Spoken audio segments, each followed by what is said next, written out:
Hey, Katharina, did you record the med school one yesterday? I did. Okay, and where can I find that?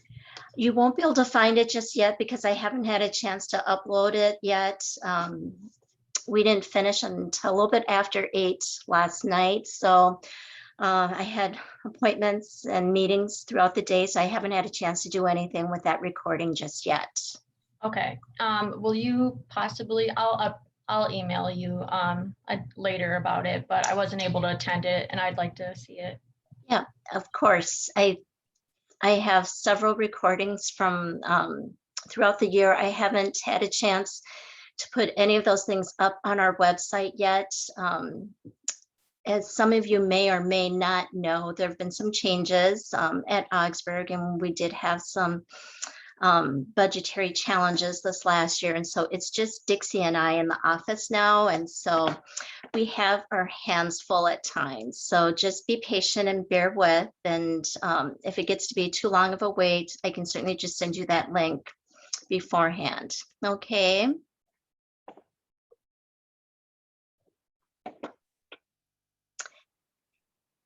Welcome, Ashley.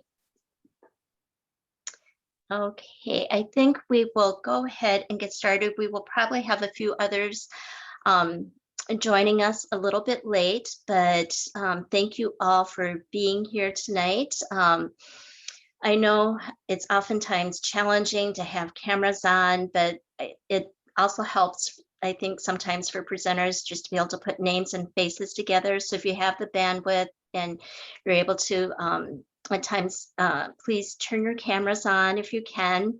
I think it just helps everyone just be able to put faces together.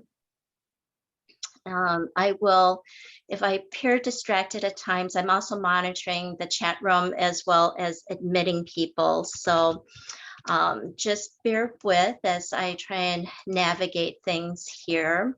What I wanted to do is just go ahead and start with our panelists. I'm going to give them the opportunity to introduce themselves.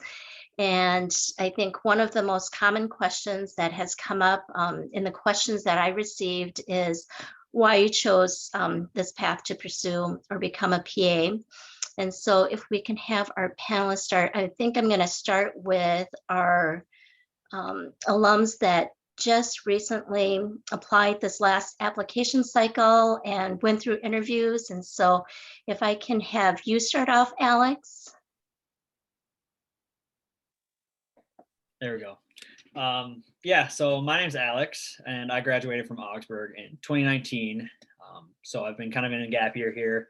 I applied, yeah, like Katharina said, last April is when it opened. So I started, and I have been admitted to St. Kate's. So that's where I'll be attending this fall.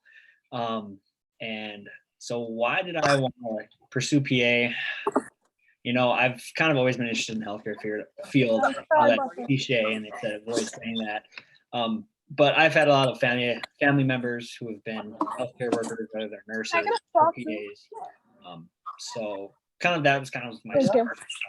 From there, just shadowing, talking with them, kind of found PA. So that's kind of where I've landed, and yeah. Okay, thank you.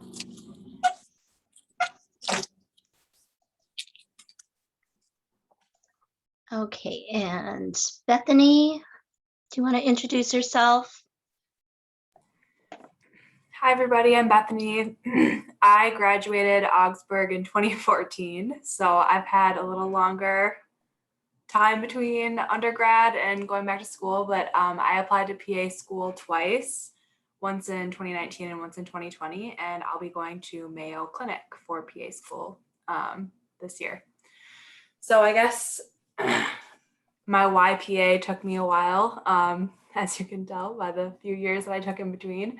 So I actually initially did apply to medical school. And then when I got waitlisted somewhere and I didn't get off the wait list, and I felt kind of relieved. So I was like, okay, I need to sit with that and figure something out. So I just did some shadowing. I talked to a lot of different PAs and a lot of different professions. And I just really fell in love with I felt like they had more time with the patients in clinic and in the hospital. And I really liked that they had the flexibility to change specialties. The PAs that I work with now, I work at the U of M in urology, and I shadowed some of our PAs there, and they're always like the first people to see patients that come into our clinic. So like they kind of triage new patients, and they're the first person that our patients see. And I liked that they kind of had that role of like, you know, being the face of the clinic at first, and they do all the rounding in the hospital and stuff too. And they work really closely with the residents, which I thought was really cool. They do a lot of like the education. So I just liked that they had this kind of, you know, unique dynamic role in the healthcare team. And I wanted to play that role. So. Great. Thanks, Bethany. Mhm. Hannah? Hello, everyone. So I'm a current student at St. Kate's here in St. Paul, and I graduated from Augsburg in 2018. So what kind of led me to PA, I initially wanted to be a teacher, and I've always loved the teaching aspect of like, you know, learning new things, teaching others about it, and then also listening and learning about other people as well. And then I really love science, and so then I actually stumbled on PA after going on a medical mission trip as a nursing assistant, and I kind of got a little sprinkle of every type of healthcare experiences out there. And I felt like PA was a really good opportunity to have the, you know, forever learning experience, having the opportunity to teach and learn from others, and then also get a little bit of science and take care and learn from people. So that's kind of where I landed on PA.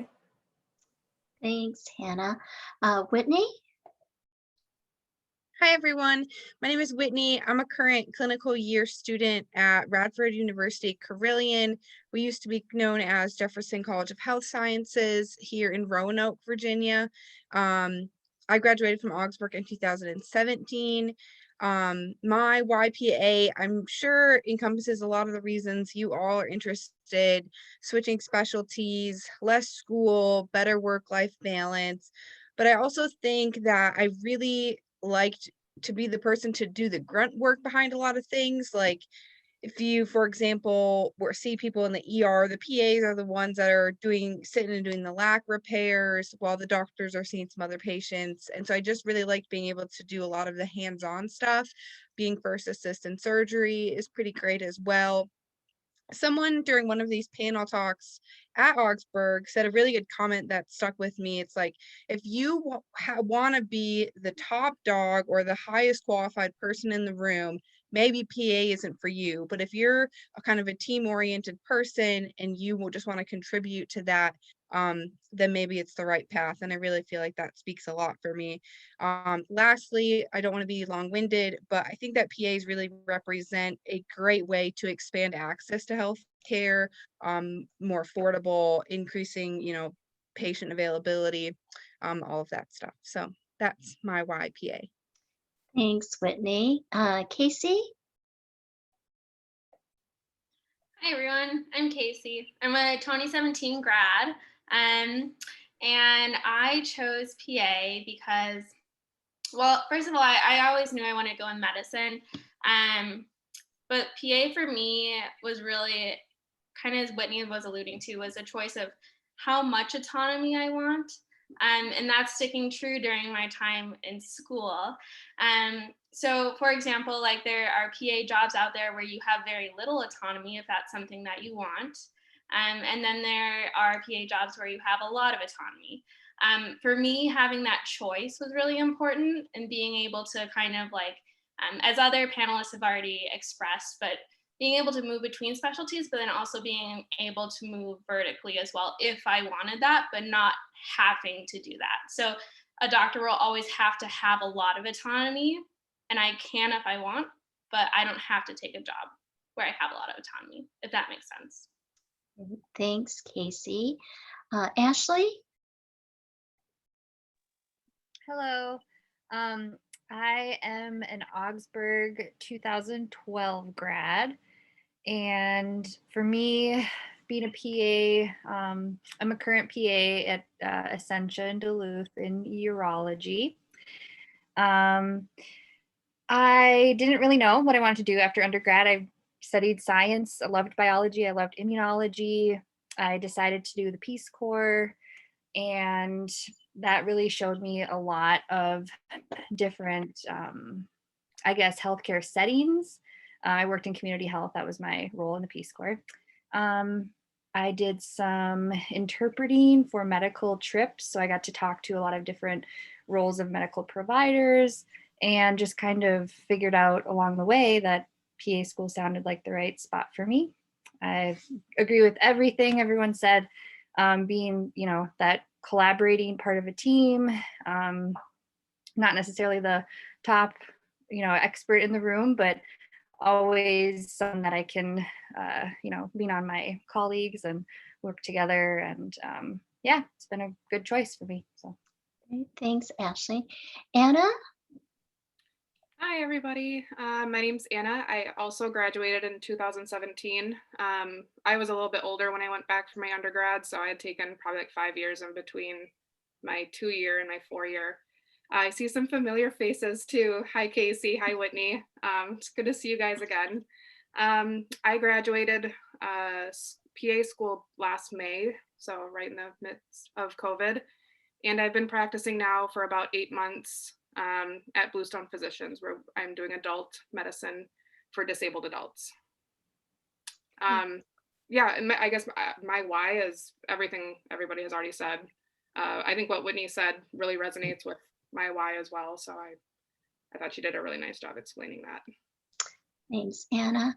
Mark? So I guess I'm the old guy here.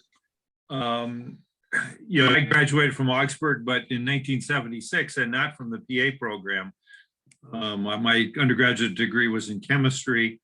I came to Augsburg thinking I was going to go to medical school, but after working at a camp a couple of summers, I was more interested in doing something besides study for the 4 years after I graduated from Augsburg. So went off and was a high school chemistry and biology teacher for a few years before I even heard what a PA was in one of the towns that I was teaching in. And once I met this first PA, who was a MEDEX graduate from Seattle, I said, geez, I could do that. And so went off and eventually got into PA school at the University of Iowa when there were only 50 programs in the country. So I believe now the tally is up over 300. So there's been a dramatic growth in the profession since I started. I've had the privilege of doing lots of different things in my career. I started out being the only healthcare provider in the only county in Iowa that had neither a hospital nor a stoplight. So a pretty rural county, was there on call 24/7 for 5 years, and then went to Red Wing and was the first PA in Red Wing working in adult medicine, and did a fair bit of nursing home work there. And that's when I got quite involved with the Minnesota Academy, and eventually ended up being involved in PA education, starting the programs at the University of South Dakota and University of Wisconsin-La Crosse. And then went back to clinical practice, spent 10 years, not quite 10 years at Mayo Clinic doing inpatient cardiology. And now I'm the lead hospitalist in a small rural critical access hospital where I practice very autonomously. In some respects, I am the consultant for the physicians in that setting. And it's really been, quite a ride.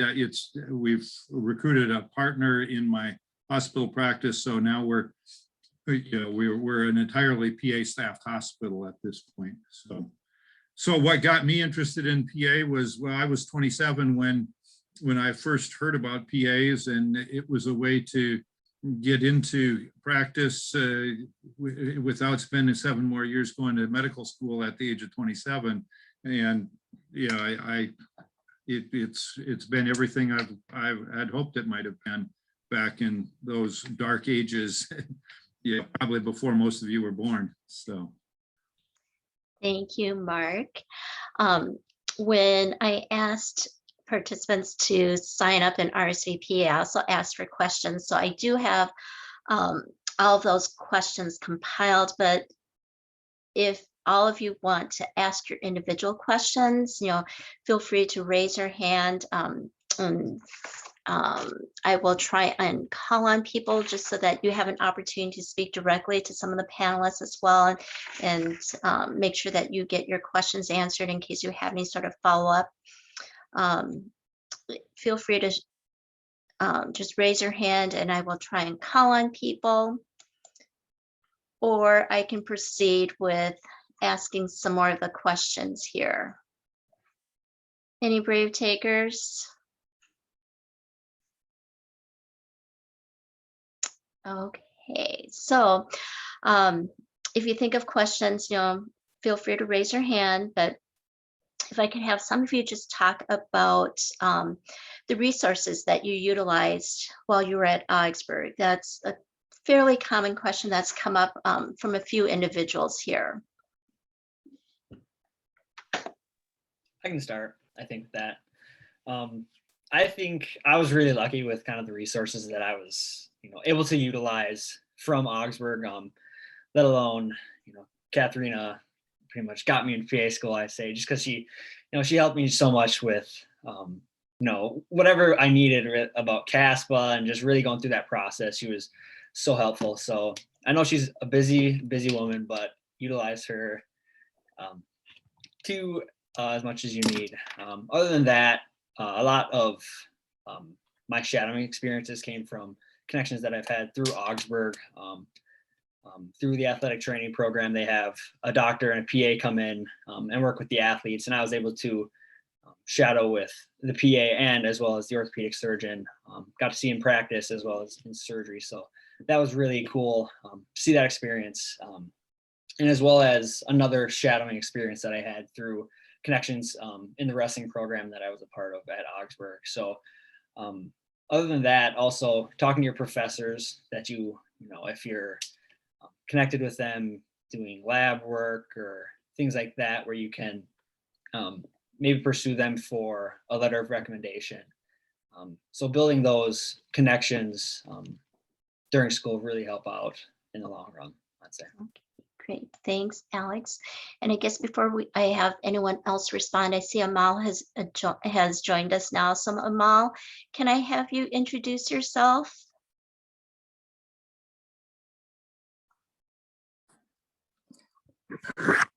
Hi, my name is Amal Farah. I'm sorry, I was having connection problems, but I'm a Augsburg graduate. I graduated from undergrad 2013, and then I went to the PA program, and I was actually in Ashley's cohort.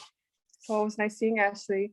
And now I'm practicing PA at the Family Medicine Center St. Cloud at Center Care. And I'm basically a APP there, advanced provider as a family medicine primary care. So I've been practicing now for almost 4 months, and yeah, it's been going great. And why did you want to be a PA, Amal? Yeah, so growing up, I've always wanted to be in medicine, and I thought the only option was, to become an MD. But when I was around 17 years old, my younger brother, who's at the time was 14, got diagnosed with MS. So we would frequently, go to hospital visits and doctors, and that's when I got to see a lot of PAs and see what they do and the teamwork aspect and the ability that they, had so much compassion for my brother, and they spent so much time with him, and they were able to be so well diverse in their field, made me become really interested. So from there, I started to research, what programs there were. Augsburg was the only program out there at the time. So I decided, I'm just going to start my undergrad there and go from there. So that's how I got into the PA field. Thanks, Amal.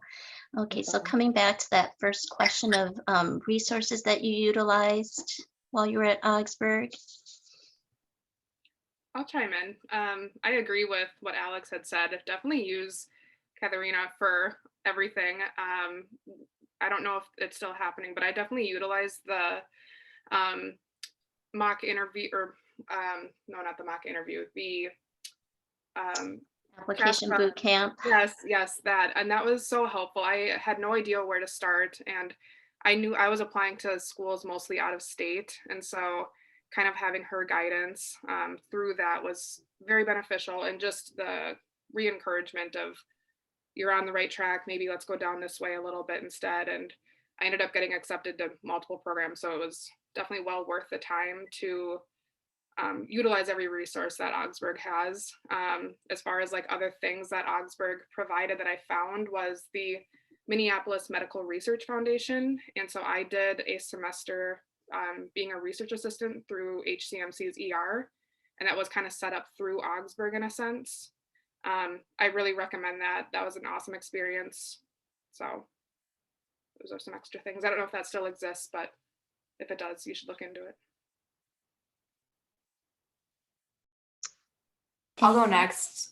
Oh, sorry. Yeah. So I agree with what Alex and Anna said. I also went to a lot of these like panel sessions. I went to the personal statement workshops. I found them all to be really helpful. I went to the GRE prep course, and of course, I feel like I have Katharina to thank for getting me to the place that I am in. I got into a lot of schools too, which was like, you know, I wasn't expecting that. So I feel like the amount of effort that you put in shows, and you know, get out what you put in. And Katharina is a really good resource and very knowledgeable. So meet with her often and frequently and challenge yourself and think about, you know, the why, and that's really important.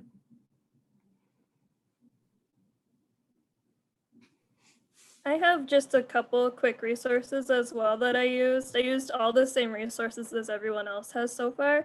But I actually got connected with MAPPA, Minnesota Academy of PA, early on, even before I went to PA school. I was a pre-PA student, and they have like a whole section for resources for pre-PA students where I was able to find a ton of shadowing opportunities and gain some mentorships that way. I didn't really know any PAs directly until I connected with that. So that was extremely helpful for myself. And then this is a question later on, so I won't answer it in its entirety, but I'm blanking on the name, but the Career Center at Augsburg, I can't remember what the name is called. But, Stroman Center. Yeah, the Stroman Center. I was able to I took like an unpaid internship that counted as patient care hours, and they were able to supply me with some sort of stipend for that too. So that was really helpful as well as a resource before PA school.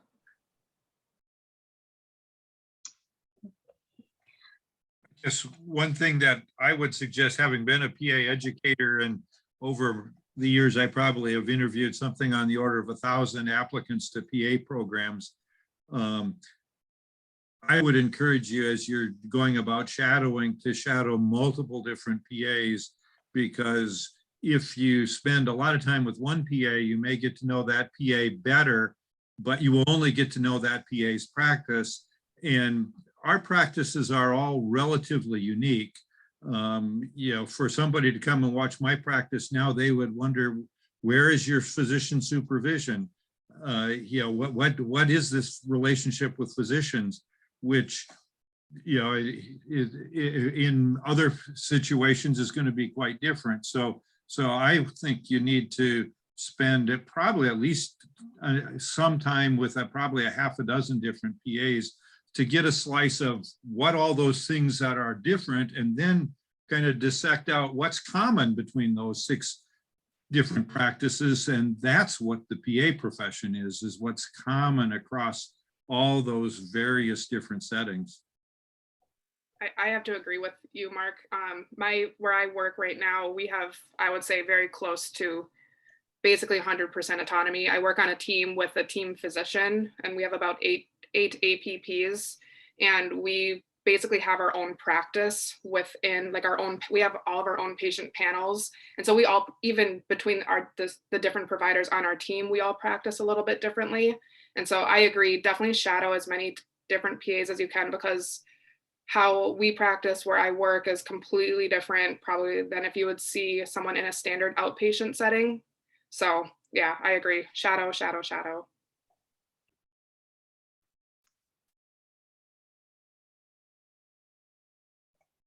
Anyone else? Okay, I think one of the challenges right now for a lot of individuals is just finding PAs to shadow, given that we're still in the midst of a pandemic here. I do have 3 resources for virtual shadowing opportunities that I have posted on the URGO website, so make sure that you check out some of those resources. I do list other opportunities that come up in the pre-health newsletter that I send out, so make sure that you check that for information about shadowing opportunities. And I think many schools are also taking into consideration the fact that it is difficult to shadow. And so if you do any sort of virtual informational interviews with any practicing PAs or PA students, that's also really good information to have as well. And so you have access to several alums here tonight, so hopefully you'll get a chance to connect with them further on an individual basis as well, so that you can make sure that you know exactly what it is that you might be getting yourself into. Okay, just to move on to some of the other questions that are coming up in the chat box. You know, what prepared you for PA school, if anything?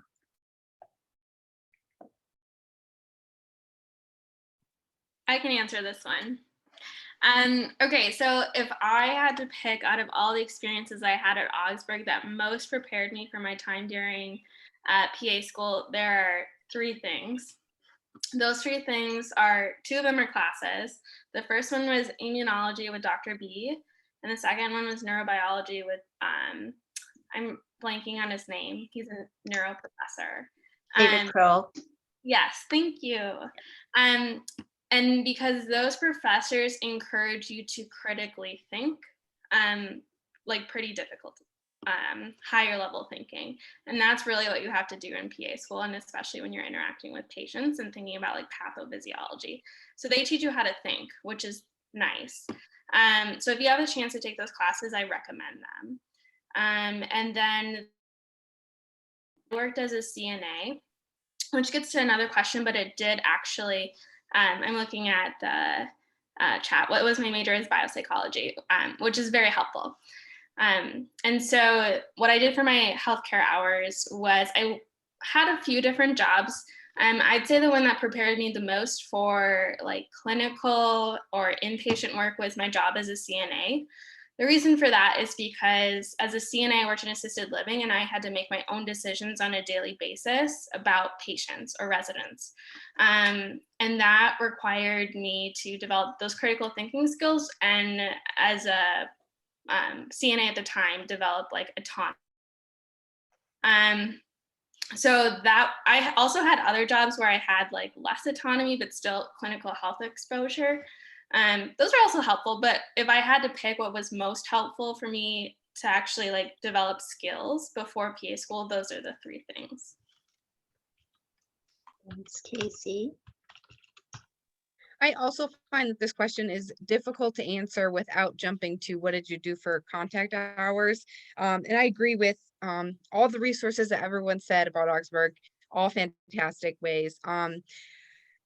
For as far as, so I did 2 different things. I did some direct in-home care with geriatric patients and some other people as well. And I think that really gives you a good picture of like, you can see a patient in clinic for 5 minutes, but not have any idea what it took to get them there, what it looks like when they go home at night. Like you only see them for that little bit. And that really gave me kind of that big picture thought process. And the other thing that I think just kind of gave me more of a baseline medical working knowledge was working as a scribe in the ER, and a lot of schools unfortunately don't count that as direct patient contact, more like a healthcare experience. But some of my classmates that maybe weren't exposed to like EMT, EMS, or ER work, for example, MA in like a derm office, we had a couple people that did that, but like they didn't have any working knowledge of like labs or anything like that. So they just had a little bit steeper of a learning curve. I know that seems like a minor thing as far as overall being prepared for PA school, but that just gave me kind of a leg up in that regard. And then if I could ask Sabrina's follow-up question to that as well, you know, how did you pick where to get your direct patient care hours when schools have different missions?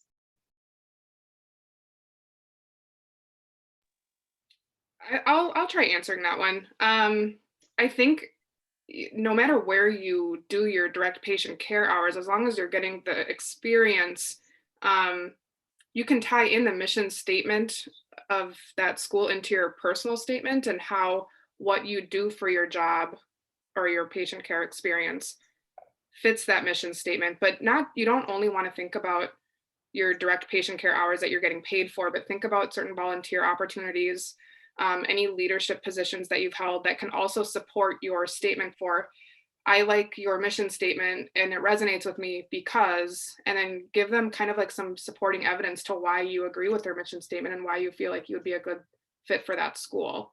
So don't get hung up on just one piece of the application, I guess, when it comes to the direct patient care hours. I don't know if that helps, but that's kind of what I tell people when I do mock interviews. So Did that answer your question, Sabrina? Yeah, it did. Thank you. Okay, great. Okay. Another question that's in the chat box is, how did you prepare for your PA interviews? Alex and Bethany, maybe I can call on the two of you first, especially because all of your interviews were all virtual this year. Many PA schools are still planning on having virtual interviews again this next year. Yeah, I can go first. So the first thing that I did was kind of think about, the core questions like why PA, a little bit about myself. And I, of course, did interview prep with Katharina and some of the other students that were interviewing. But then, there was also like these weird technical things that I would prepare my interview spot, like make sure my camera looked good and you could see my face. I would adjust, I would put yoga blocks under my computer and make sure that, the camera had a good angle. And because it's weird when, I feel like having a good picture and trying to make it as clear as possible helps you feel like it's in person. There were definitely people that were more blurry and bad connection. That's hard. So you have to think about those weird technical things. But mostly I just did practice questions and I would run through some of the typical questions that they ask. And Katharina gave a good, list of resources for that. And then, yeah, once it got to the point of an interview, it's of course, everybody says this, but trying as best as you can to just be yourself and relax a little bit because you're ultimately there because they want you to be there and they're interested in you. So as calm as you can be and as much as you can connect and just enjoy the time and be present, I think is really helpful. And yeah, I don't know. It's a few things, I guess. Alex? Yeah, I definitely second what you're saying, Bethany. For preparing initially, obviously you kind of think of the questions that they think they're going to ask. Why PA? Why are you a good candidate? Things like that. So really just kind of understanding, how I'm going to answer that question. I'm not creating a word for word script because then you sound routine or not routine. You sound, there's a word that I'm blanking on, scripted, whatever. And that just doesn't come off as genuine. So really just answering questions, honestly, truthfully. And then, yeah, using resources like Katharina, as well as the other students that who are we interviewing, kind of doing mock interviews together. Yeah, I think Bethany kind of hit the nail on the head there with her answer. So I thought of one other thing too that was interesting. So one of my first interviews that I had was with Mayo, and they actually provided all the questions ahead of time with a suggested format for responding, which isn't common, I don't think, but it was really interesting because I kind of used that as a guide for all of my other interviews. So they had a question and then they suggested using this it was an acronym. It's something similar to STAR, where it's situation. Basically, it's situation, what your action was, why it was meaningful, that kind of thing. I can't think of the acronym right now that they used, but that was helpful because that moving forward when I was preparing for other interviews, I thought about that, okay, how am I going to thoughtfully answer a question, what did I do? How did it have an impact on like the bigger situation, that kind of thing. I don't know. That was helpful. Right. Yeah. Having not like stories, but examples of, when they ask, why would you be a good PA? You say, oh, it's because I'm compassionate, caring, and I like just care for others. Like saying that's one thing, but showing them that through examples of, places where you've done that, whether it's through work experiences or whatever. So having those. Yeah, that's a good point. You have to like have stories, not just say that you are something. Kind of like when you're thinking about writing your personal statement, like don't tell them about it, show them about it. Right. So preparing for your interviews, having those kind of in your back pocket are a big help. Agreed. One thing I agree with, I'm sorry to interrupt, but one thing I would recommend too is also look at the type of interview that are at the schools, research it. Some schools have group interviews, like I know Augsburg did when I interviewed there. And then the school, I go to George Washington right now, and they actually have MMIs, or mini multiple interviews. It's kind of uncommon for a PA school, but I did prepare for the MMIs. I went through several of them with friends, and also with really suggest that. So just look into it, do some research, do some practice for the specific type of interview that you'll have.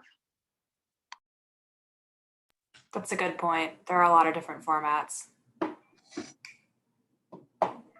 I think you need to have done enough conversations just with lots of people from lots of different backgrounds, lots of different ages, so that you're really kind of comfortable in your own skin, engaging in important conversations with others that you maybe don't know very well, so that you just are comfortable in your own skin and can be natural, as you would be if you're interviewing a patient, so that you are less likely to sort of get flustered and, gee, I didn't think they'd ask that, or you just have to be kind of comfortable in your own skin and figure out how to kind of negotiate unfamiliar territory on the fly.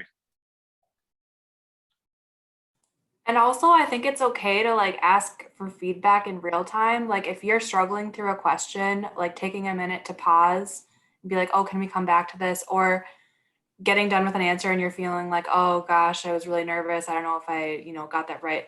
Say that, or say like, hey, did that answer your question? People like to see, I think, that you're open to criticism in real life. And it shows that you care. I did that a few times when I got nervous, and I think it worked well. I can echo that. I definitely said, I'm really nervous right now. I just need to take a quick breath and then I can answer your question. And I got into the program still. So it's okay. I was gonna add, as much as you can prepare for can you guys hear me? Yes. Yeah, as much as you can prepare for the interview, like everyone prepares and rehearses, I think it's really important to remember during the interview, like why you're there and like what brought you there and your passion. Because if you just focus on, just the questions and answering them, you kind of lose, I guess, like being like authentic and passionate. It needs to really come across that, you're there to actually, practice medicine and you're passionate about it. So that's also important. I'm going to add on too. I was a part of a lot of our programs interview process, like for the classes below us.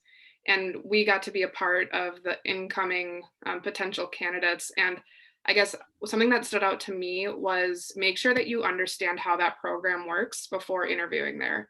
Understand how their didactic phase works, understand how the clinical phase works. If you have questions about that, write them down. I found it interesting. I found a lot of pre-PA applicants that were interviewing that asked questions that, had they done their research, it was kind of like on the front page of their website, and it just kind of came off like they didn't, I'm not going to say they didn't try, but it just kind of came off a little off. We had some people that asked if we had to study for PA school. It just didn't seem like they really understood the commitment that they were about to make should they get accepted. So make sure you do your research. And just to echo that real quick, as long as we're on the topic of interviews, I would also research what is currently going on with PA profession in general. So there's lots of talk about, you'll learn like OTP, independent practice advocacy. I went to several different interviews, and often that was a question that they asked, and I think one that they should be knowledgeable about the profession. So just a heads up.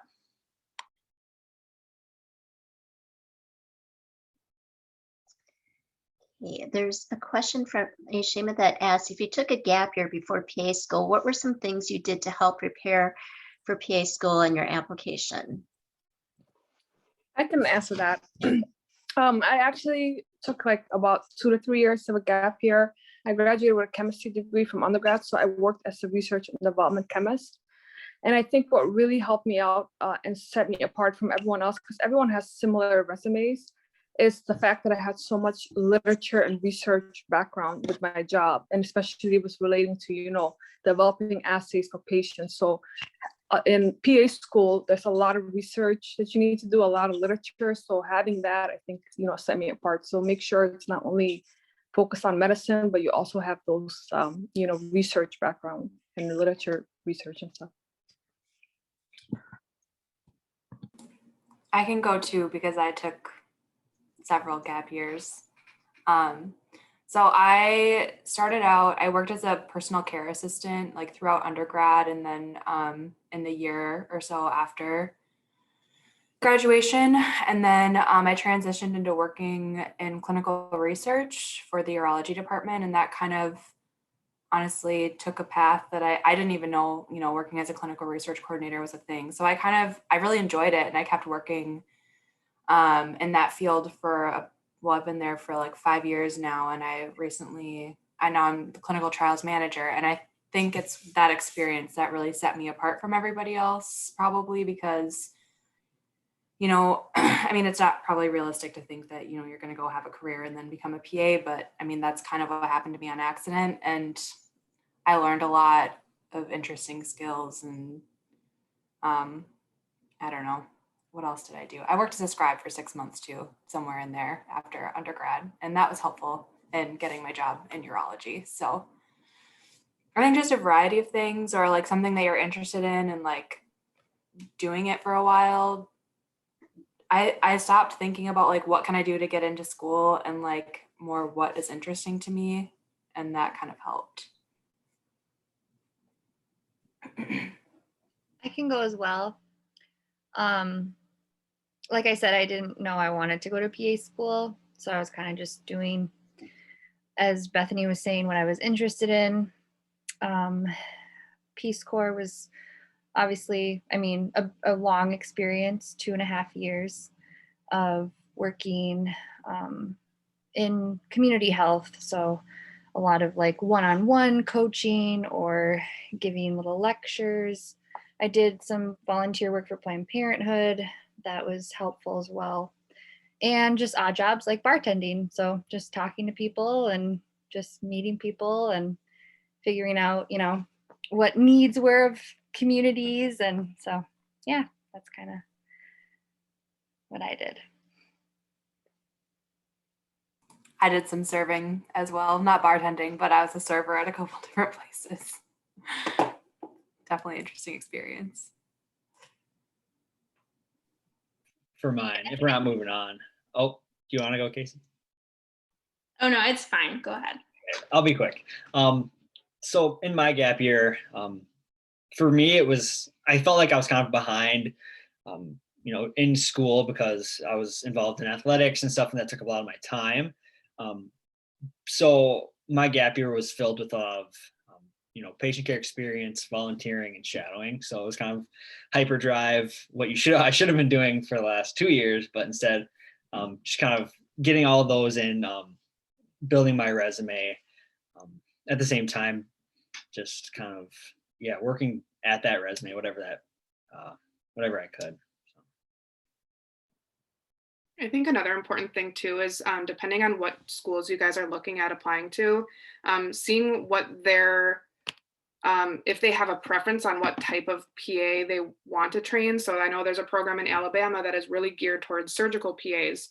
I went to a rural health program, so we were really geared towards, rural health communities. And so I found things to do that would resonate with that and why I would fit in well with that program. So no matter where you go, again, it all boils down to researching that program. But if they make sure that you understand if this is like a primary care geared program, that you're filling your application with primary care style stuff to kind of beef up your application.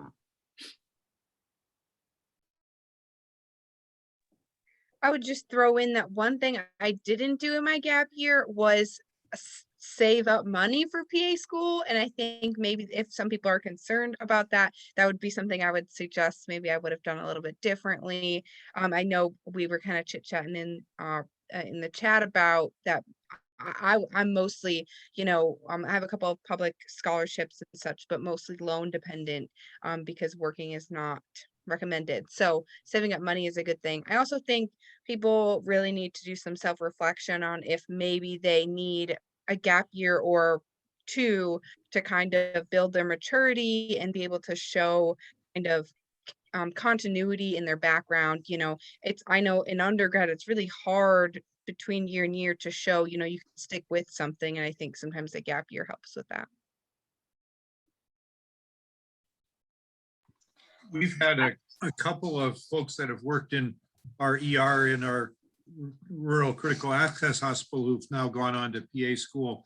They work there full time in their gap year. Many of them had also worked there on a very part-time basis prior to finishing their undergraduate education. And one of the things that I saw happen, well, that I've seen happen to both of those folks is that they came to recognize by working full-time for a year, not part-time as a student, but working for what the workaday world was like as a healthcare profession. And they learned a lot about themselves and a lot about, well, what is life really going to be like being a full-time healthcare provider as opposed to somebody who's working a night here, a night there, and maybe a weekend doing something in the healthcare arena. So that if you're going to do a gap year, I think trying to have a full-time position so that you can really grow your experience as a full-time professional as opposed to a full-time student would be an important thing to try to accomplish. There's a question in the chat box from Kaltuma who asked, while you were in PA school, did you ever have imposter syndrome? And if you did, how did that impact you? And how did you overcome it?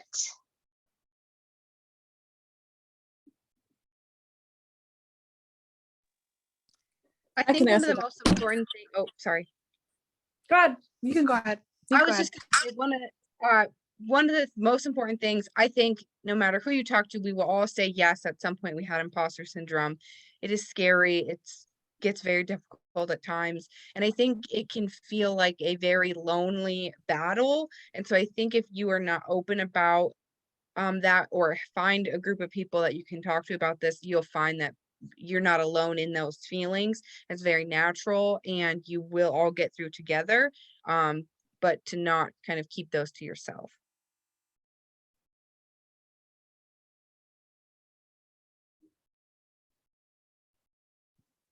I agree with Whitney. I don't my class who doesn't have imposter syndrome, and I have people in my class who have been working in medicine for years, and that's not me.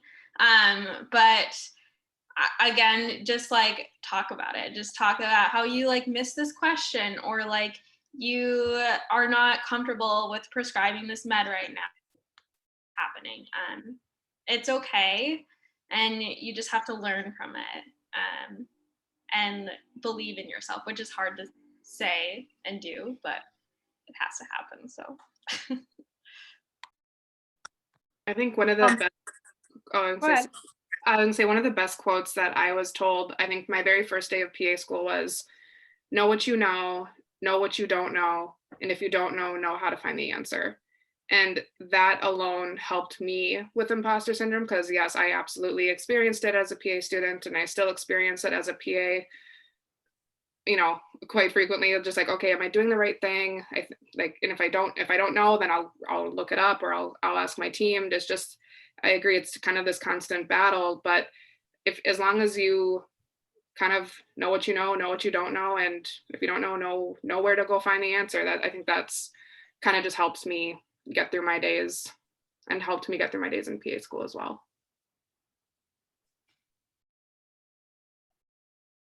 Such an imposter, I didn't know what imposter syndrome was, so I had to Google it here during this conversation. Mal, do you want to add something to that? Yeah, I think for me it was different as a minority, because not only do you face imposter syndrome in PA school like yourself, but sometimes when you're different from everyone else, you feel like everyone else views you as you're not supposed to be there, or you're not qualified. So it's like a double kind of imposter syndrome, and it's really hard. And what helped me was always thinking about why I was there, because it truly was my passion to be in medicine and help patients out. So at the end of the day, as hard as it was, remembering that would get me through it. And at the end, it was all worth it. So.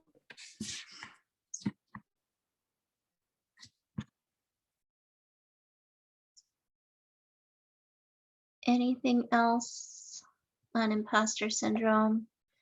Okay, so getting to some of the other questions that came up in the chat, there were a lot of questions as far as scholarships and paying for PA school. There are a few scholarships available. Make sure that you check the PA EA site, the PA Education Association. There are a few scholarships that they list there. Check with the professional associations. The military does offer health profession scholarships through the Army, Navy, definitely for PA school, and I believe the Air Force also has a scholarship available. There are loan forgiveness programs as well, so you can always look into those programs. So the one thing that you should feel reassured about is if you get into if you get into PA school and you pass your certification, you will be able to earn enough to pay your loans back. Okay, so try and be reassured to know that it's very doable still. Okay, so just try and keep that in mind, but definitely keep looking for some of those opportunities. Once you graduate with your undergraduate degree, with most graduate and professional programs, there are very few scholarships available. Okay, so you just need to keep looking, and especially in the health professions. There were some questions as far as whether private PA programs are more expensive than public school programs, and if I can just touch on that really quickly, I believe all of our alums went to private schools for PA programs. And what you need to keep in mind is with most private schools, tuition will be the same whether you're a resident or non-resident. So don't be afraid to look outside of Minnesota if you're looking at one of those private schools. If you're looking at a state school, check on their residency requirements. Oftentimes, residents will pay less than non-residents of that state, and also pay attention to whether or not those state schools reserve a certain number of seats for their in-state residents. Okay, so you can always find that information out from that PA program directory. Getting back to some of the other questions now that are in the chat. If I can just scroll back down and find it again. There's a question here about, where is it? I just lost it again.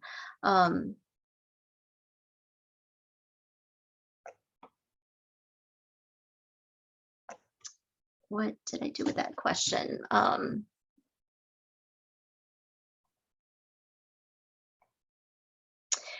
there things that you did as an undergrad that helped you get accepted into PA school?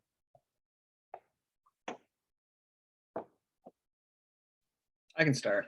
For me, I think something that really padded my application was my experiences working as part of teams, as well as my leadership experiences.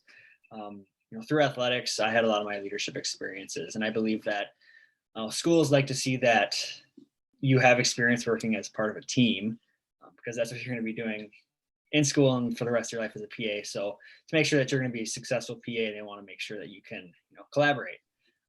So being a part of groups and teams and things like that, I think is something that helped me a lot, and as well as leadership in those groups too. Wherever you can find that, I think that's something that really helped me, even though I wasn't super strong with my healthcare experiences. I think that's something that also helped a lot.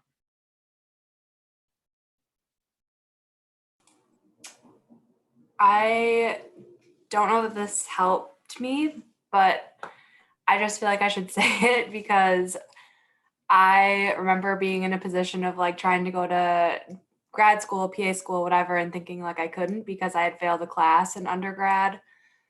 Chemistry was hard for me when I was, much younger. And I'm here to say you can still get into PA school and go to PA school. Even if you fail a class, you just have to be resilient. And after, realizing I wanted to go to PA school, I went back and took I didn't retake chemistry, but I had to take some like prerequisites and just like, I was discouraged at first about like the fact that I had failed a class, but, I think if you can show like a story of like what happened and why, and like what you learned from it. And I mean, ultimately failure is a part of life, and it doesn't mean you can't like do the things you don't want to do or you want to do. I don't know if that helps, but if there's anybody out there that failed chemistry too, don't be discouraged.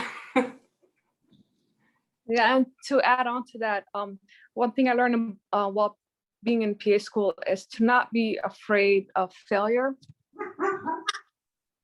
Because I think it shows like accepting failure and failing actually makes you grow and overcome, and makes you not only learn a lot by yourself, but it also shows that you're willing to, overcome hard things. And medicine is really hard. You'll have hard days. So not being so focused on failing, and if it does happen, just know that, in order to succeed, you need to fail. So just remember that.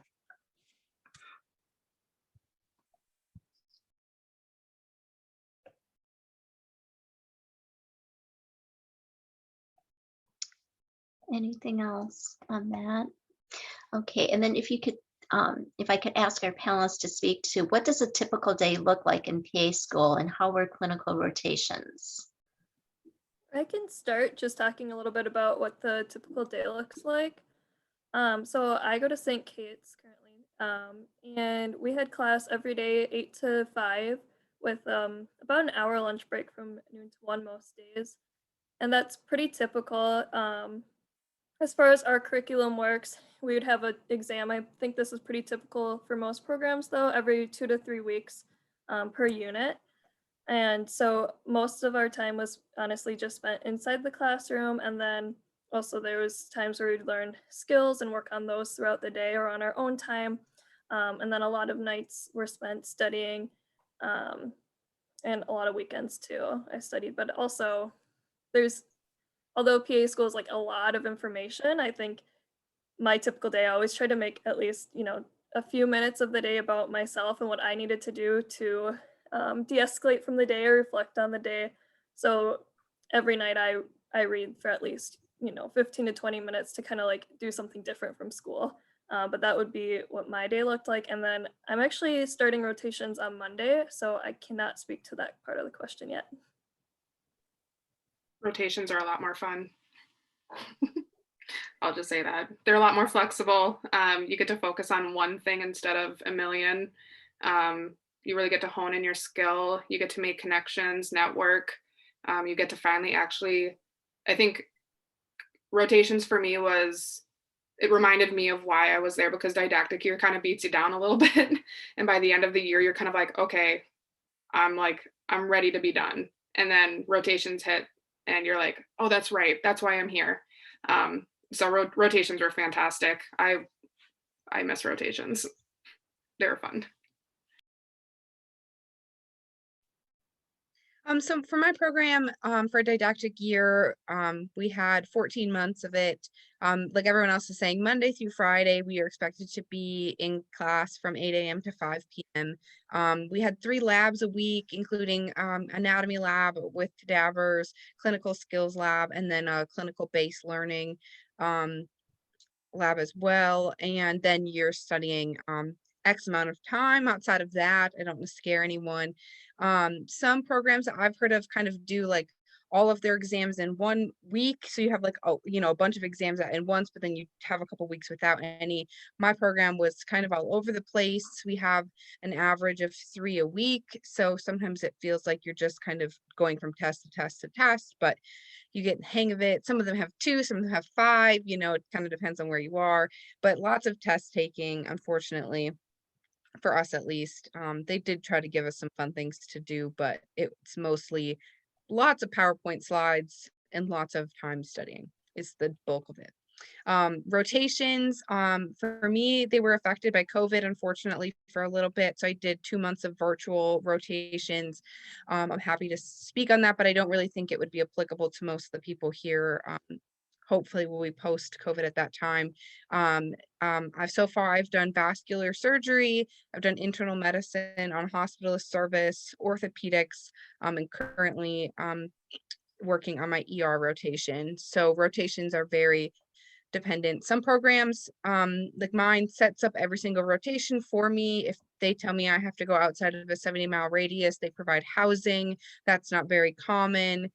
Some programs expect you to set up your rotations. So it's kind of program specific. And those are very good questions to ask during an interview if you can't find it on their website already.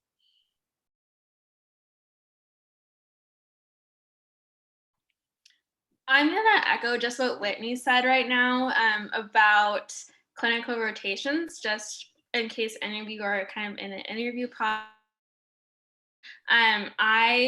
If you have a chance right now to choose between schools that have clinical rotations set up for you, like I'm lucky in that my school does, and they arrange it for me, or there's other programs where you arrange your own clinical sites. I highly recommend choosing the school that arranges it for you because right now everything is very affected by COVID, as I'm sure you all know, just through shadowing. So I would make that more of a priority for yourself for the maybe next year or 2 if you are in that process. Okay, there's another question in the chat box that talks a little bit about relocating. So for those of you that had to relocate, I guess whether it's for school or for your work, can you talk a little bit about what helped you with that transition? I moved to New York. That was kind of a long distance for me. I definitely had mental breakdowns. I was kind of talking about it a little bit in the chat, but as far as mental breakdown, I got homesick. There were times where I really missed my mom, or I really missed my dog.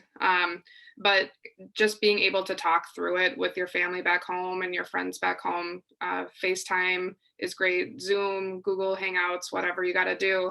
And then just also taking a moment to kind of just like let yourself have that emotion. I know that's kind of almost like psychology talk, but like letting yourself feel that and being like, okay, like I am far away from home. It's okay to feel homesick, but let's think about all the really interesting, cool things that you have experienced in New York. So, and going out and being active in your community and going and hiking a mountain or going to New York City or wherever you end up going.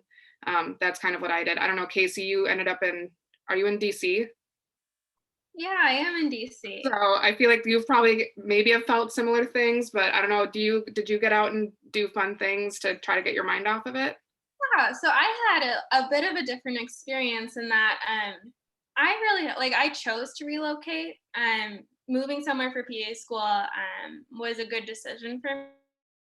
I am in a program where I actually got my MPH first, a Master's of Public Health, and something called Global Environmental Health, which is pretty specific, and I kind of had to move to make that happen. And then I did 2 years, and I'm in my second year of PA school, and it's a joint program.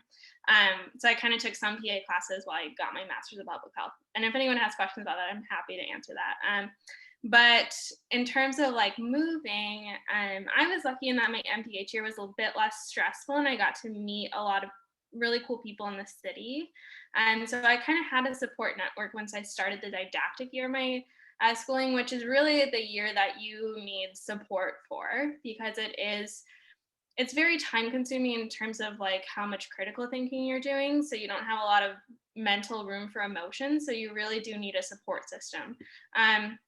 In that case, I was very thankful for my friends that I had already made here for a year. I would say that for some of my classmates who didn't have that MPH year, it's hard because you're away from people who know you, and you're trying to make friends while you're in a very stressful part of your life. So if you think that that is going to impact you a lot, I would, if you have the option not to move, then I would take that. But for me, it was a good choice to move. And I should preface this by saying, like, I want to be a PA and I want to work in a medical center, but like I also have a large part of me that wants to work on more systemic issues, which really gets to the public health part. So right now I view myself as 100% clinical, but eventually later on in my career, I kind of view myself as like 50% clinical, 50% something else. So moving to DC was a good option for me for that reason. But yeah, it's didactic year is hard and you need support is truly the answer. Anything else on that? Okay, there is a question in the chat box that's really similar to something that was submitted by others online as well. And so if you could speak to, what your favorite rotations were, as well as how did you decide on what you want to specialize in?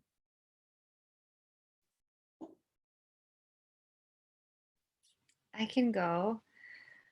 Favorite rotations, that's hard. I really loved them all. Like, really, they were all so different, and that made it really hard to choose what kind of PA I wanted to be.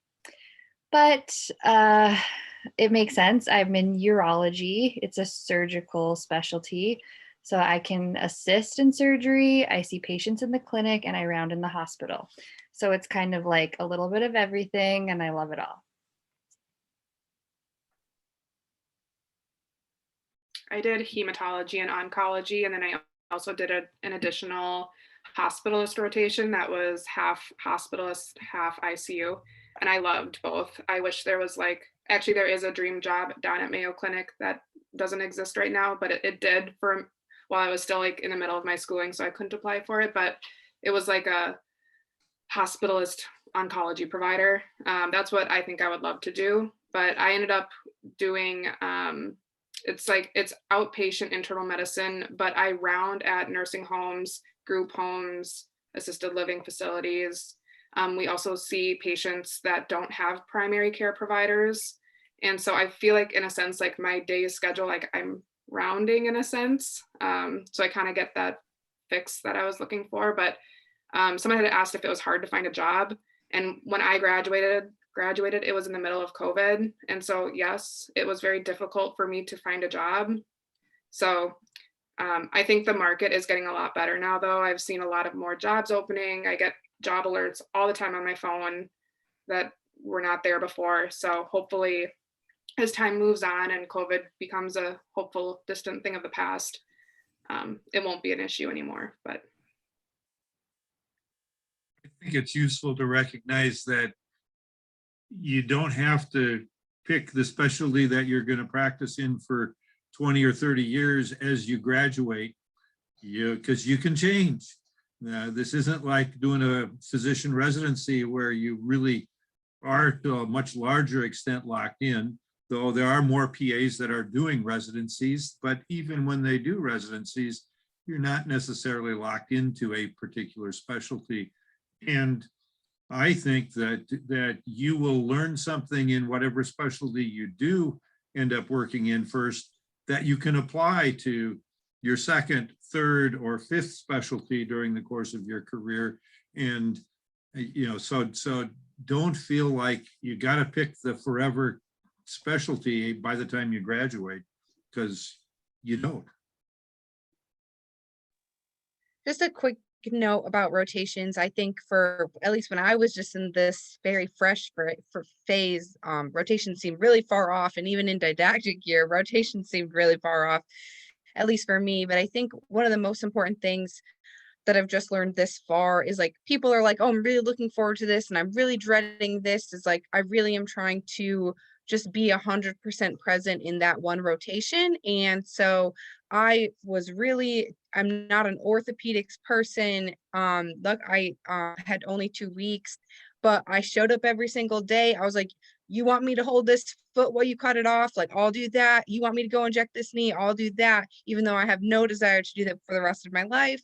But like really trying to get the full experience. And people will tell you, a lot of times people think that, I'm going to hate women's health. I'm going to hate it. I'm not looking forward to it. And that's what they end up loving. And some of it's kind of formed by who you're on the rotation with and such. But I would just encourage you all, regardless of your interest, to kind of go into that with, just be really present in those times and try to learn as much as possible. Did you want to add anything, Amal? I would say rotations are definitely, much more fun, and just like everyone else said, it's kind of hard to pick a favorite rotation. But I do want to also emphasize that during rotations, as fun as it is really hard, because some rotations require a lot of time and work, and then on top of that, you still have to do a lot of fulfillment for school, like whether it's you have to do a research paper, whether it's you have to study for the end of rotation exam. So it's still hard. So I don't want people to think like, oh, it's just a didactic here and then it becomes easy. No, it's still pretty difficult, but it's much more fun too. Thanks. There's a question that was submitted by Uba that I typically ask of most of our panelists, and it's, what is something you wish you knew before going to PA school or becoming a PA?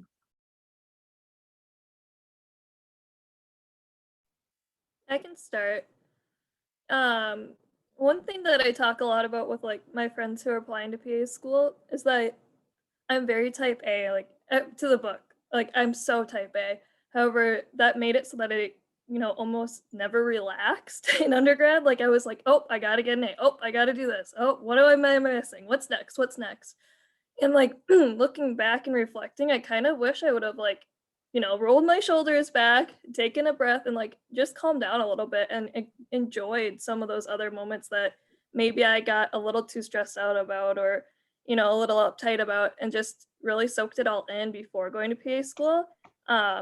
It's one of those things with during my gap year I really realized, and I'm always gonna probably be type A and going to have a little bit of that part of me, and it's good because it gives me my drive. But realizing that going into PA school is really important, because as it's already been kind of said, you're going to make mistakes and it's going to be a huge learning process. And by looking back and relaxing a little bit, it really helped a lot. Yeah, just to echo off of that, I don't want to repeat anything Hannah said, but a couple of times, a group of us had to remind ourselves that a lot of us in PA school were, the top 5%, were the top 10% of the class, or things like that, or we're used to kind of, maybe not being the smartest person in the room, but we're being up there. And you're in a group of X amount of people that were all like that. And so you can't all be at the top of the food chain anymore. And so just kind of getting more in this group kind of non-competitive atmosphere. My program is incredibly laid back when it comes to that. Very supportive of each other. Like there's no ranking or anything like that. And so I think that really helps that, but kind of taking that you don't have to, like Hannah was saying, like be on that top level all the time. I think that's very important.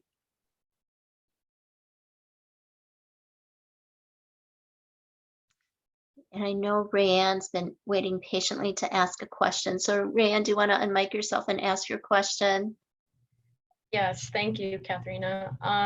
So I have a question. I'm a first generation student and I'm in my undergrad right now. And I work closely with Katharina, but she knows about the situation. I'm very conflicted on whether or not I want to go to med school or PA school. I'm extremely passionate about mental health. So if I were to choose any kind of specialty, I think psychiatry is like my drive. It's something I'm really extremely passionate with, and I just kind of want to know, like, if you were in my situation, like med school or PA school, like what helped you hone in on your decision, especially in times like right now where I can't really go and shadow many doctors or physician assistants. I would like more resources if so.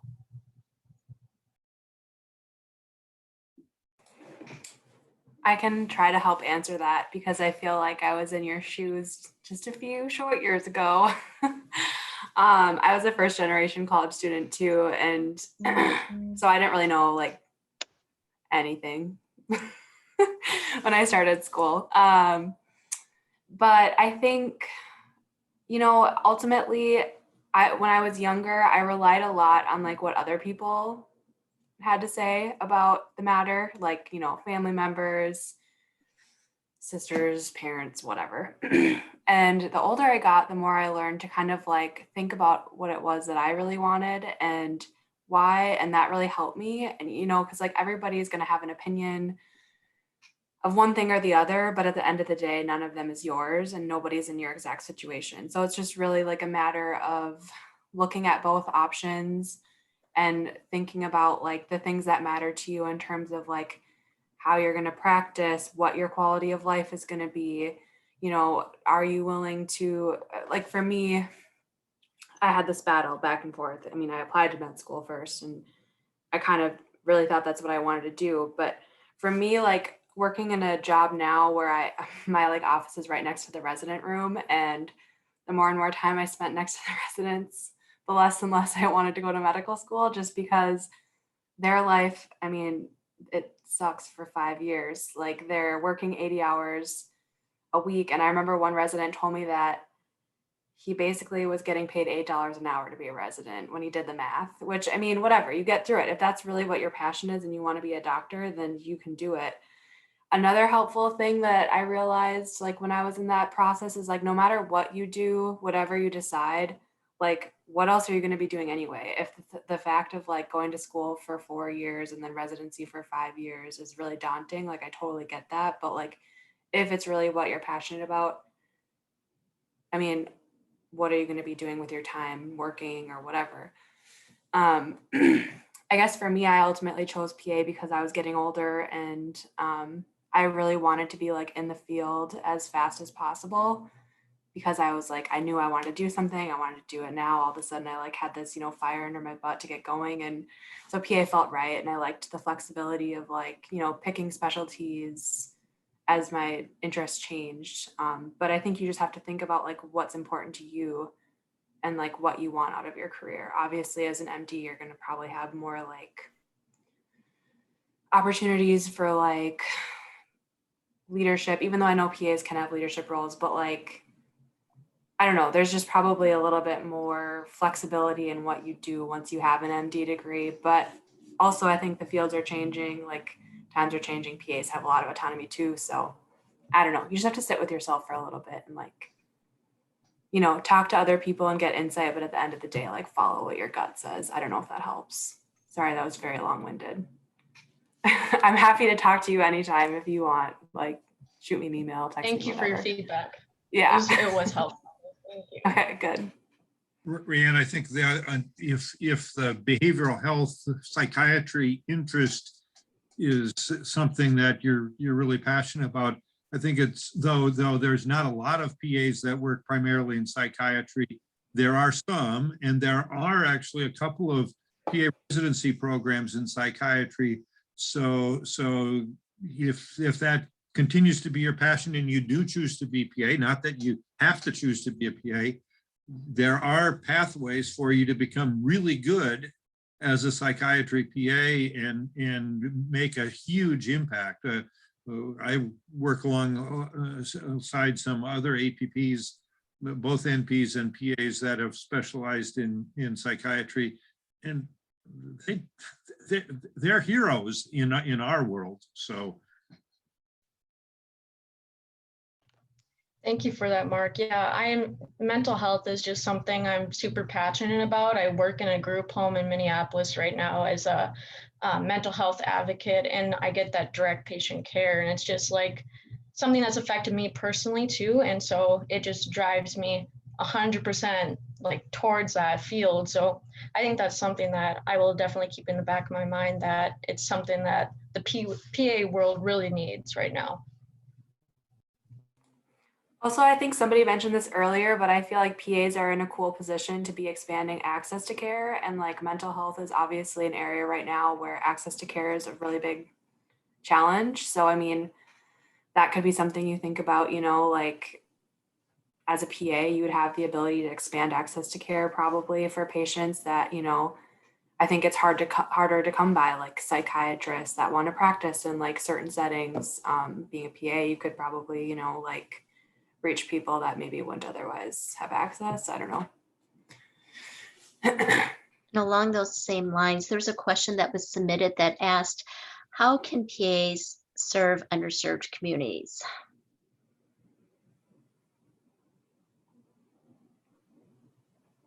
You can come work for my company.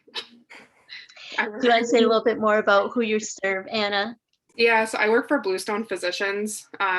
We serve, like I kind of talked about before, we serve the disabled adult communities. I'm on the integrated care team, so I specifically only see patients between the ages of 18 and 55. Usually I do have a few older adults, but aside from like my general patient panel, we also have this, I guess, group within our company called Clinic Without Walls, or CWOW. And that's where we go and see patients that are housebound for whatever reason. It could be due to their physical condition. It could be due to a psychiatric condition. So I see a lot of patients that would have no access to medical care if I didn't go and see them directly in their own apartment or in their own home. And it's just billed differently, I guess, when it comes to like Medicare and Medicaid type of stuff. So, but I really like that program. I actually really, there's a lot of times where I will do virtual appointments where it's just me signing off for someone to get housing, and they just needed a medical provider to say, yes, this person qualifies for housing, or yes, they qualify, or they need more food, or they need some sort of medical equipment, they need compression stockings, they need a wheelchair, they need a walker. So I think I saw someone had mentioned in the chat that they worked for ACR. Our company serves a ton of the ACR homes as well. So if you have ever heard of Bluestone, that's the company that I work for. And I think us as a company, we do a pretty good job with serving the many times forgotten people in our communities. I was just reading a post about a PA colleague that works with anorectal cancer and those types of things, HIV prevention and things like that, which is very great work. He was just talking about how he works with some clinical research projects, and that because of the research and the money that's being able to be put into that he's really able to reach some people that wouldn't have access to care otherwise. So that's another way to answer your question. I guess I don't know if this is like obvious. I'm not a practicing PA, but I would imagine like if you want to expand access to underserved populations, like find a job in an underserved area, you know, like where people really aren't willing to go. Like a lot of people don't want to work in rural areas, or, you know, on Native American reservations. But like going in and doing that, you know, you're expanding access just by doing that. I would add that primary care, obviously there's shortage, and most of a lot of underserved populations go to primary care. That's the reason why I chose to go into primary care, because I did really want to, you know, serve the underserved. And I see it now daily. Like you see a lot of patients who need help and education and just to understand things, and they come to primary care. So, if your passion is to serve the underserved, I would say, becoming a primary care physician assistant would definitely do that. I'm also not a practicing PA, but St. Kate's, for example, and I would encourage you to look at programs specifically if you're interested in underserved populations. I am in the global health and underserved populations track at St. Kate's. So a lot of programs themselves might have curriculum and opportunities if that is your interest. So definitely look into that. Okay. I want to be respectful of time, and this evening has gone by so quickly, but I think it's gone by so quickly because the information that you all have provided this evening has been so wonderful and so very helpful. In spite of doing this work for as many years as I have, I still learned something new tonight as well. So I hope all of you found the information really informative. There are some questions that we didn't get to in the chat box. I think some of those are questions that I can answer more directly. Our panelists, I think, have been wonderful about sharing their experiences. And one thing before we go is if I could just ask some of our panelists just to touch on this, because I know this is a question that came up in this last application cycle, and it will come up again in this upcoming application cycle, was just to think about the impact that COVID-19 has had on your life and your application process. But for our panelists that are in school and practicing right now, can you speak a little bit about how life has changed because of COVID? Because I think that's something that our applicants do need to be aware of. I can start since my didactic year was dramatically affected by COVID. We moved majority of our classes onto Zoom, which is, typical for undergrad too, even at this point, I believe. But we still were able to meet on campus and everything. And thankfully, St. Kate's was able to provide the healthcare students with COVID-19 vaccinations if they wanted them. So going out to clinicals, we all are fully vaccinated here. So they actually did prolong our didactic year from 14 months to 18 months, which was extremely long because didactic, you get really fatigued. But that being said, COVID also opened up opportunities for me to have employment during PA school, which is not typical at all. So I feel really blessed in that sense that I'm probably going to come out with less loans. And I learned a ton just by working before going out to clinical rotations. But as far as graduation dates and everything like that, our schedule is able to be reworked so we're still graduating on time and not accruing any more debt either. So yeah, COVID changed a lot, but in some good ways, in a sense.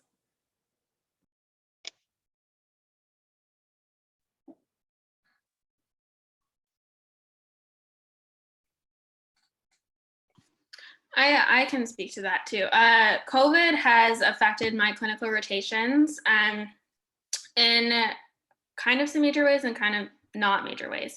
The major ways include I had 5 weeks total removed from my clinical rotations. And because only have a year worth of clinical rotations, it's not, professors will say it's not significant, but I view that as time and money and experience that I've lost.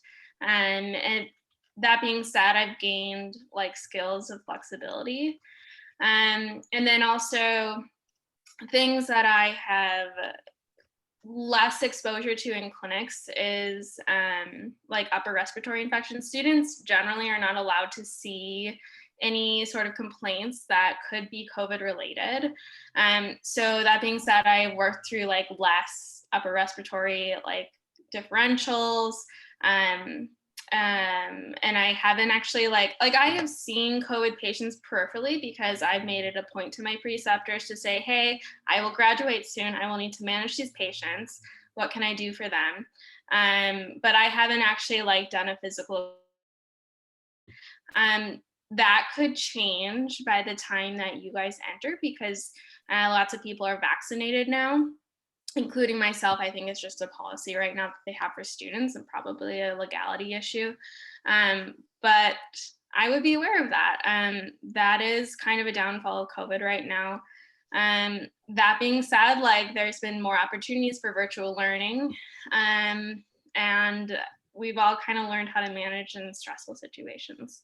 So pros and cons, I think you have to weigh your options as a incoming student.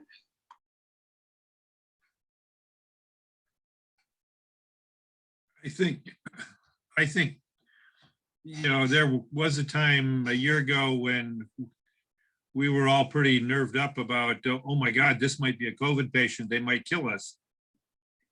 But none of us have died of the providers. We've cared for several dozen COVID patients as inpatients and been in the same room with them, albeit a negative pressure room with PPE and all that. And now we're all vaccinated, and I think COVID is the new reality, and it's not really going to go away. And it's really actually a pretty exciting time to learn about this new disease and learn about all the things that happen to COVID patients over the long term, to think about how best to manage all those things.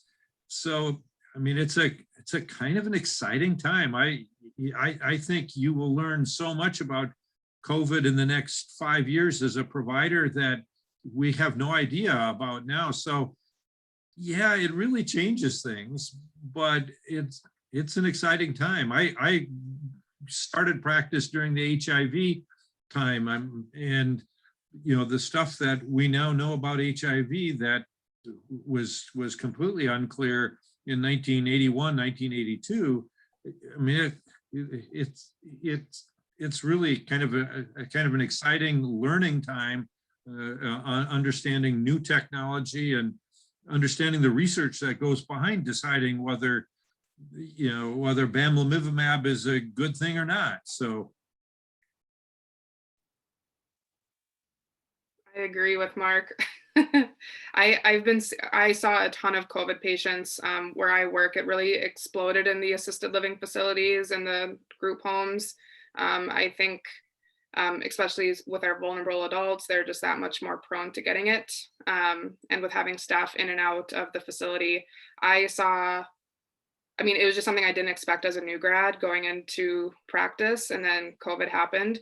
But I agree with Mark, it has been hard and it has required a lot of flexibility. It's hard to see patients fully gowned, masked up, and especially our vulnerable adults where, you know, they really rely on your lips when you're talking because they might have a disability or something like that. But it has taught, I mean, I've learned so much. I think it's fascinating how the virus works. I think it's fascinating about the post-COVID syndromes that are happening. I mean, so it's tough and it requires flexibility, but like Mark was saying, I mean, there's so much to learn about it and so many new treatments that are available, and it's all very interesting.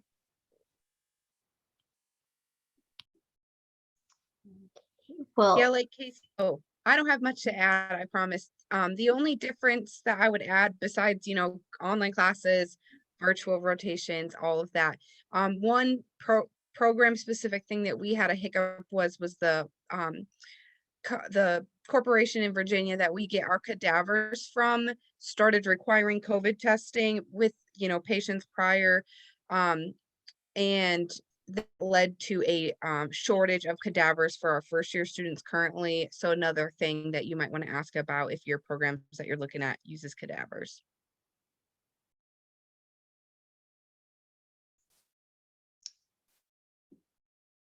any other comments on that? Okay, I've already kept everyone over, but one quick announcement from Emma. Do you want to say something about the pre-PA club? Yeah, for sure. I'm an undergraduate student. I've reached out to a few of you undergraduate students as well, but I recently started a pre-PA club at Augsburg just a few weeks ago. So we're planning on having guest PAs, events like this. Thank you, Katharina, for organizing this. And a big portion of the club is going to be geared toward volunteering within our community because that's such a big portion for applications and just giving back to our community, considering our location here in Minneapolis. And it's also just going to build a community of prospective PA students to make connections between PAs for shadowing opportunities and potential jobs for patient care experience. And then, of course, like what Katharina does with interview prep, CASPA workshops, and mock interviews, that type of thing. So that's what I've recently started. I know some of you have reached out. Yes, I will put my email in the chat. Please reach out to me if you'd like to join. Our first meeting is next week at 6 p.m. on Tuesday. I will send out an email to remind everyone, but yes, so I'd be happy to answer more questions about that as well. Thanks, Emma, for that announcement. And again, to all of our alumni panelists, thank you so much for your time this evening, for your willingness to share your insights and your experiences. It is so greatly appreciated. And, you know, please keep in touch. I know many of you already provided contact information in the chat box. You know, I'm always willing to help connect students with our alums, depending on what their specific questions might be. So please don't hesitate to reach out to me, especially if you have questions that went unanswered.